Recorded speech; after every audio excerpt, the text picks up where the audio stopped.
Panginoon, sa iyong biyaya kami nananalig, gabayan mo ang aming pamilya sa bawat hakbang ng buhay. Bigyan mo kami ng lakas at liwanag upang patuloy kaming magalak sa iyong pag-ibig. Pagpalain mo ang aming tahanan ng kapayapaan at kasiyahan. Lahat ng miyembro ng pamilya, mula sa mga anak hanggang sa matatanda, ay iyong protektahan at ingatan. Naway lagi kaming magbuklod ng mahigpit sa iyong awa at grasya. Bigyan mo kami ng pananampalatayang walang hanggan, pag-asa na nagpapagaling, at pag-ibig na nag-uugnay sa amin. Tulungan mo kaming maging matatag sa gitna ng mga pagsubok at unos, at sa iyong pangako kami laging kumapit. Naway maging mabuti at totoo ang aming mga salita. Sa lahat ng aming iniisip, sinasabi at ginagawa, turuan mo kami ng pasensya at pag-aalaga. Sa iyong karunungan, alam naming naririnig mo kami.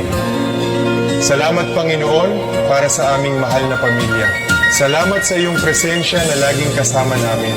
Gabayan mo kami, yakapin at pag-isahin upang sa iyong mga kamay ay matatagpuan namin ang aming kaluluwa.